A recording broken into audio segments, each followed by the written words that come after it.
You've probably seen this equation online. 6 divided by 2 times the sum of 1 plus 2. In the comments, people are fiercely divided into two camps. Half swear the correct answer is 1, the other half guarantee it's 9. By the end of this video, you will have a clear, step-by-step tool to solve this exact problem and any other complex equation. You won't have to second-guess yourself because you already have the skills you need. If you can add, subtract, multiply, and divide, you can master this system today. These viral internet arguments rarely happen because people don't know how to multiply. They happen because they are missing the agreed-upon standard for which operation comes first.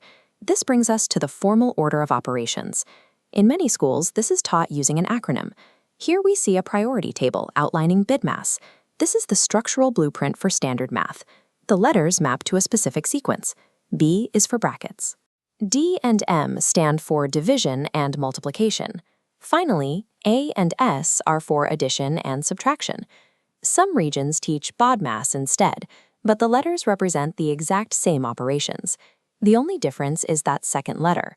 The O in BODMAS stands for orders, while the I in BIDMAS stands for indices. These are simply two different words for the exact same thing: exponents, square numbers, or powers like x squared. Whether your teacher said BODMAS, BIDMAS, or even PEMDAS, regional vocabulary differences do not alter the universal rules of mathematics.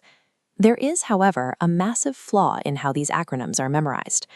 Because D comes before M in the word BIDMAS, people naturally assume you must complete all division before any multiplication. They assume the same for addition before subtraction. If you ignore the priority rules completely and just read a string of numbers from left to right, adding before you multiply, for example, your final answer will be entirely incorrect. Here is the correct way to view the structure. Multiplication and division actually hold equal, tied priority.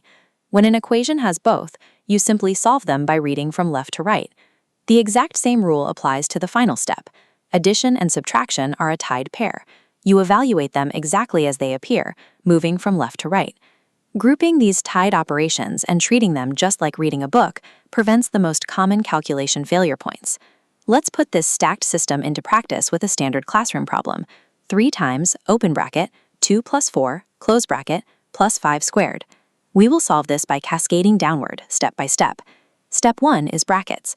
We locate 2 plus 4 inside the brackets and calculate that to get 6. Our simplified equation drops down. 3 times 6 plus 5 squared. Step 2 is indices, or orders. We have 5 squared. 5 times 5 is 25. The equation drops down again, now reading 3 times 6 plus 25. Step 3 is our multiplication and division tier. We have 3 times 6, which is 18. Our final row is simply 18 plus 25. Finally, we reach addition and subtraction. 18 plus 25 equals 43. By breaking a complex string of numbers into single, prioritized steps, you guarantee an accurate result every single time. Now we apply this exact same rigor to the viral equation from earlier. 6 divided by 2 times the bracketed 1 plus 2. First, we solve the brackets. 1 plus 2 is 3. The equation simplifies to 6 divided by 2 times 3. Here is the trap. We have division and multiplication sitting right next to each other. Because they are on the same priority tier, we break the tie by moving left to right. 6 divided by 2 is 3. Then 3 times 3 is 9. The correct answer is 9. The people who get an answer of 1 fall for the classic acronym trap. They see the M before the D in BODMAS, so they multiply the 2 and the 3 first, getting 6, and then divide 6 by 6. That violates the left to right rule. This consistency is critical because modern technology relies on it. Programming languages require a set of rigid rules to interpret expressions correctly. Without this shared convention, a single line of code could yield 2 different results depending on the machine processing it. The order of operations acts as a universal grammar for mathematics, providing a standardized framework that prevents ambiguity in every calculation.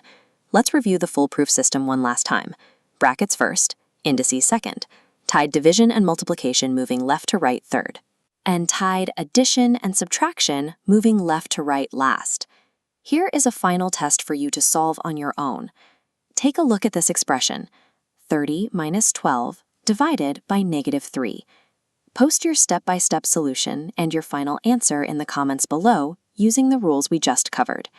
If you want more tutorials on mastering complex equations, check out our dedicated math playlist right here on the channel. When you possess the right structural rules, you'll realize there is no such thing as a math trick question.